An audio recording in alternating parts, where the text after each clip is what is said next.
ತಿಂಗಳಲ್ಲಿ ಮಹಾರಾಷ್ಟ್ರದಲ್ಲಿ ಸುಮಾರು 70 ಲಕ್ಷ ಹೊಸ ಮತದಾರರು ಸೇರ್ಪಡೆಯಾಗಿದ್ದು ಹೇಗೆ?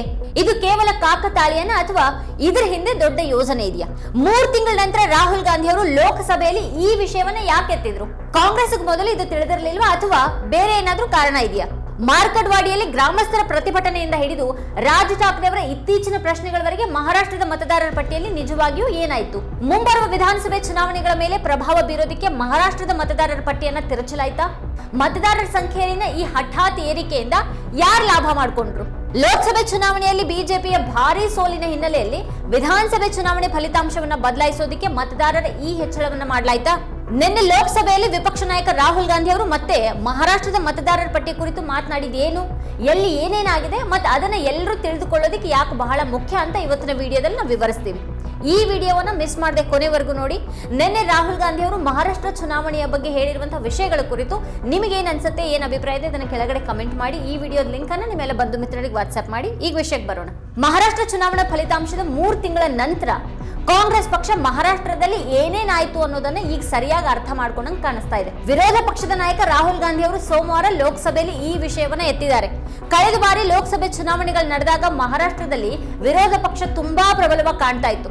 ಮಹಾರಾಷ್ಟ್ರದ 48 ಸ್ಥಾನಗಳ ಪೈಕಿ 31 ಸ್ಥಾನಗಳನ್ನ ಮಹಾವಿಕಾಸ್ ಅಘಾಡಿ ಗೆದ್ದಿತ್ತು. ಕಾಂಗ್ರೆಸ್ ರಾಜ್ಯದ ಅತಿ ಹೆಚ್ಚು ಲೋಕಸಭಾ ಸ್ಥಾನಗಳನ್ನ ಗೆದ್ದಂತ ಪಕ್ಷ ಆಯಿತು. ಇದು ಬಹುಶಃ ವಿರೋಧ ಪಕ್ಷಗಳಿಗೆ ದೊಡ್ಡ ಗೆಲುವು ಮತ್ತೆ ಆಡಳಿತಾರೂಢ ಬಿಜೆಪಿಗೆ ದೊಡ್ಡ ಸೋಲಾಗಿತ್ತು. ಮಹಾರಾಷ್ಟ್ರದಲ್ಲಿ ಬದಲಾವಣೆಯ ಗಾಳಿ ಬೀಸ್ತಾ ಇದೆ ಅನ್ನೋದು ಇದರಿಂದ ಸ್ಪಷ್ಟ ಆಗಿತ್ತು. ಅದಾಗಿ 5 ತಿಂಗಳ ನಂತರ ಅಲ್ಲಿ ವಿಧಾನಸಭಾ ಚುನಾವಣೆಗಳು ನಡೆದವು.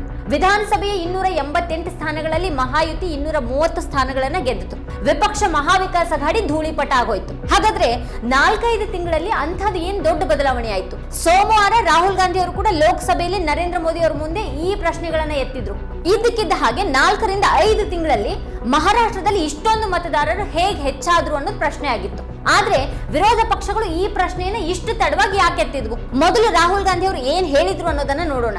ಲೋಕಸಭೆ ಚುನಾವಣೆಯಲ್ಲಿ ಇಂಡಿಯಾ ಒಕ್ಕೂಟ ಗೆದ್ದ ಬಳಿಕ ವಿಧಾನಸಭೆ ಚುನಾವಣೆಯ ಸಂದರ್ಭದಲ್ಲಿ ಹಿಮಾಚಲ ಪ್ರದೇಶದ ಒಟ್ಟು ಮತದಾರರ ಸಂಖ್ಯೆಯಷ್ಟು ಹೊಸ ಮತದಾರರನ್ನ ಮಹಾರಾಷ್ಟ್ರದ ಮತದಾರರ ಪಟ್ಟಿಗೆ ಹೊಸದಾಗಿ ಸೇರಿಸಲಾಯಿತು ಅಂತ ರಾಹುಲ್ ಗಾಂಧಿ ಅವರು ಹೇಳಿದ್ದಾರೆ. Some data, some information about the Maharashtra election. Very simple stuff. Speaker sir, between the Lok Sabha election,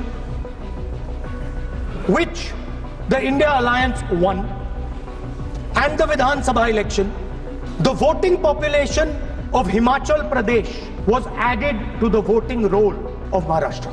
Meaning the entire population of Himachal Pradesh was added to the voter rolls of Maharashtra.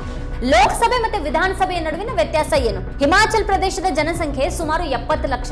ಅಷ್ಟೇ ಸಂಖ್ಯೆ ಹೊಸ ಮತದಾರರು ಮಹಾರಾಷ್ಟ್ರದಲ್ಲಿ ಇದ್ದಕ್ಕಿದ್ದ ಹಾಗೆ ಮತದಾರರ ಪಟ್ಟಿಗೆ ಸೇರ್ಪಡೆಯಾದರು.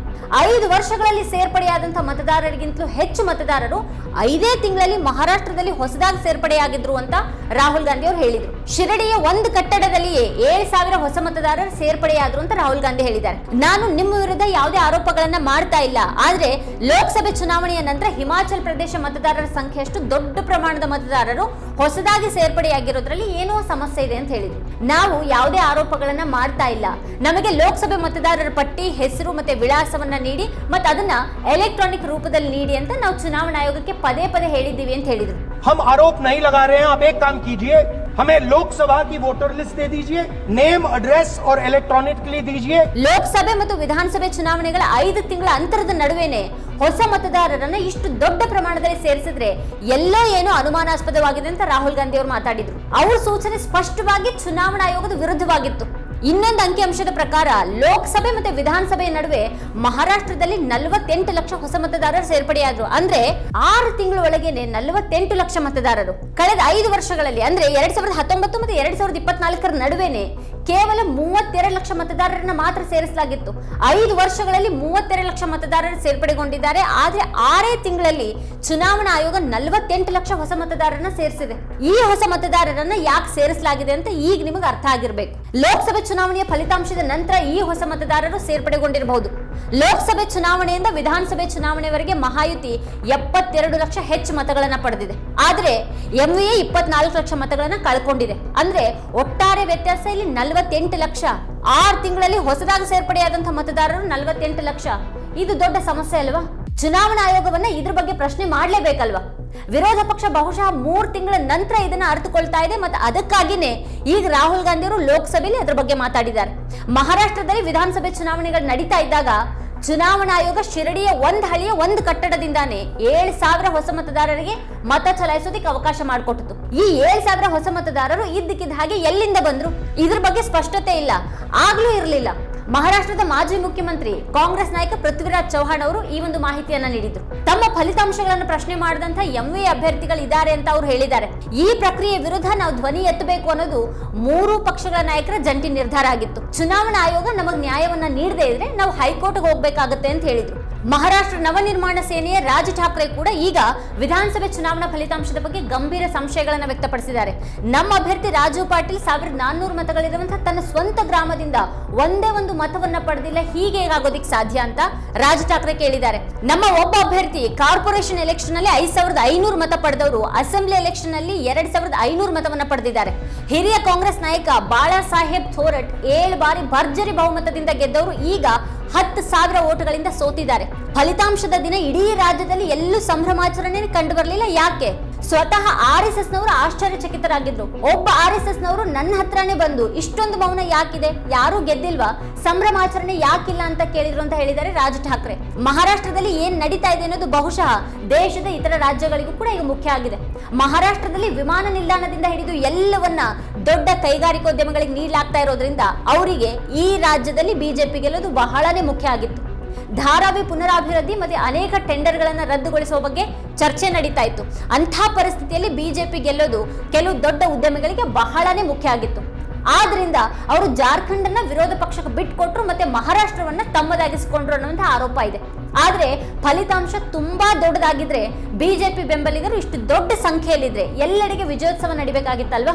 ಫಲಿತಾಂಶ ಹೊರ ಬಂದ ದಿನ ಮಹಾರಾಷ್ಟ್ರದಲ್ಲಿ ಎಲ್ಲಿಯೂ ಯಾವುದೇ ಸಂಭ್ರಮಾಚರಣೆ ಕಾಣಲಿಲ್ಲ. ಅದರ ನಂತರ ಕೂಡ ವಿರೋಧ ಪಕ್ಷಗಳು ಈ ವಿಷಯದ ಬಗ್ಗೆ ಮೌನವಾಗಿದ್ವು. ವಿರೋಧ ಪಕ್ಷಗಳಿಗೂ ಕೂಡ ಏನ್ ಮಾಡ್ಬೇಕನ್ನೋದು ಅರ್ಥ ಆಗಿರ್ಲಿಲ್ಲ. ಕನಿಷ್ಠ ಪಕ್ಷ ಈಗ್ಲಾದ್ರೂ ಇದ್ರ ಬಗ್ಗೆ ಧ್ವನಿ ಎತ್ತುತ್ತಾ ಇದ್ದಾರೆ.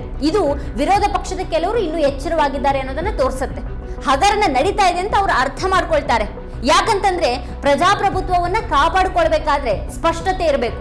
ಮಾರ್ಕೆಟ್ ವಾಡಿ ಗ್ರಾಮಸ್ಥರು ನಾವು ಯಾರಿಗೆ ಮತ ಹಾಕ್ತಾ ಇದ್ದೀವಿ ಅಂತ ನಮಗೆ ತಿಳಿದಿರಬೇಕು, ಸ್ಪಷ್ಟತೆ ಇರಬೇಕು ಅಂತ ಹೇಳ್ತಾ ಇದ್ದ ಹಾಗೇನೆ ಅಲ್ಲಿಗೆ ಗ್ರಾಮಸ್ಥರಿಗಿಂತ ಹೆಚ್ಚಿನ ಪೊಲೀಸರನ್ನ ಕಳಿಸಲಾಯಿತು. ಕಾನೂನು ಮತ್ತೆ ಸುವ್ಯವಸ್ಥೆ ಹದಗೆಡಬಹುದು ಅಂತ ಹೇಳೋ ಮೂಲಕ ಅವರು ತಮ್ಮ ಸ್ವಂತ ಹಣದಿಂದ ಮಾಡ್ತಾ ಇದ್ದಂತಹ ಅಣುಕು ಸಮೀಕ್ಷೆಯನ್ನ ಸಹ ನಡೆಸೋದಿಕ್ಕೆ ಬಿಡ್ಲಿಲ್ಲ.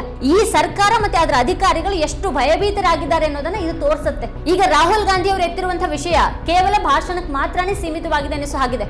ಕಾಂಗ್ರೆಸ್ ಆ ರೀತಿ ಭಾಷಣಕ್ಕೆ ಸೀಮಿತವಾಗಿರಬಾರ್ದು. ಅದನ್ನ ಮುಂದುವರಿಸೋದಕ್ಕೆ ಯಾವುದೇ ಉದ್ದೇಶವನ್ನ ಅದು ಹೊಂದಿದ್ದಲ್ಲಿ ಕಾನೂನು ಮಾರ್ಗಗಳನ್ನ ಹುಡುಕ್ಬೇಕಾಗತ್ತೆ. ಯಾಕಂತಂದ್ರೆ ಈ ಬಗ್ಗೆ ಚರ್ಚೆ ಹೋರಾಟ ನಡೀದೇ ಇದ್ರೆ ಈ ದೇಶದಲ್ಲಿ ಪ್ರಜಾಪ್ರಭುತ್ವವನ್ನ ಬಲವಾಗಿಡೋದಕ್ಕೆ ಸಾಧ್ಯನೇ ಇಲ್ಲ. ಇವಿಎಂ ಸಮಸ್ಯೆ ಕೂಡ ಉದ್ಭವಿಸೋದಕ್ಕೆ ಪ್ರಾರಂಭ ಆಗಿದೆ. ಇವಿಎಂ ಬಗ್ಗೆ ಪ್ರಶ್ನೆ ಎತ್ತಿದಂತಹ ಮೊದಲ ವ್ಯಕ್ತಿಗಳಲ್ಲಿ ಬಿಜೆಪಿ ನಾಯಕ ಲಾಲ್ ಕೃಷ್ಣ ಅಡ್ವಾಣಿ ಅವರು ಕೂಡ ಸೇರಿದ್ದಾರೆ.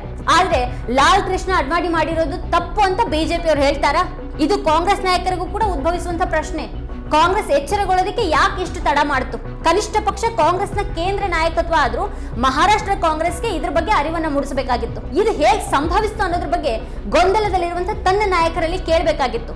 ಯಾಕಂತಂದ್ರೆ ಕಾಂಗ್ರೆಸ್ ಇದರಲ್ಲಿ ಹೆಚ್ಚು ನಷ್ಟವನ್ನ ಅನುಭವಿಸಿದೆ. ಕಾಂಗ್ರೆಸ್ 2019 ಲೋಕಸಭೆಯಲ್ಲಿ ಮಹಾರಾಷ್ಟ್ರದಲ್ಲಿ ಕೇವಲ 1 ಸ್ಥಾನವನ್ನ ಗೆದ್ದಿತ್ತು. 2024 ಲೋಕಸಭೆ ಚುನಾವಣೆಯಲ್ಲಿ 13 ಸ್ಥಾನಗಳನ್ನ ಗೆದ್ದಿದೆ. ಇದು ಭಾರಿ ದೊಡ್ಡ ಗೆಲುವು. ನರೇಂದ್ರ ಮೋದಿ ಸ್ವಂತ ಬಲದಿಂದ ಅಧಿಕಾರಕ್ಕೆ ಬರೋದಕ್ಕೆ ಸಾಧ್ಯವಾಗದೇ ಇರುವಲ್ಲಿ ಮಹಾರಾಷ್ಟ್ರ ಮತ್ತೆ ಕಾಂಗ್ರೆಸ್ ಪ್ರಮುಖ ಪಾತ್ರವನ್ನ ವಹಿಸಿದೆ. ಕನಿಷ್ಠ ಪಕ್ಷ ಈ ವಿಷಯವನ್ನ ಈಗಲಾದ್ರೂ ಎತ್ತಲಾಗ್ತಾ ಇದೆ. ಆದ್ರೆ ಮುಂದೇನಾಗತ್ತೆ? ಚುನಾವಣಾ ಆಯುಕ್ತರು ಏನಾದ್ರೂ ಪ್ರಕ್ರಿಯೆಯನ್ನ ನೀಡ್ತಾರಾ ಅಥವಾ ಕೇವಲ ಶಾಯರಿಯನ್ನ ಓದ್ತಾರಾ? ಇದೇ ಈ ಹೊತ್ತಿನ ಸ್ಪೆಷಲ್. ನೋಡ್ತಾ ಇರಿ ವಾರ್ತಾ ಭಾರತಿ. ನೀವಿನ್ನೂ ವಾರ್ತಾ ಭಾರತಿ ಯೂಟ್ಯೂಬ್ ಚಾನಲ್ ಅನ್ನ ಸಬ್ಸ್ಕ್ರೈಬ್ ಮಾಡಿಲ್ಲ ಅಂತಂದ್ರೆ ಈ ಕೂಡಲೇ ಸಬ್ಸ್ಕ್ರೈಬ್ ಮಾಡಿ, ಹಾಗೆ ಪಕ್ಕದಲ್ಲಿರುವಂತಹ ಬೆಲ್ ಐಕಾನ್ ಪ್ರೆಸ್ ಮಾಡಿ ನಮ್ಮನ್ನ ಬೆಂಬಲಿಸಿ.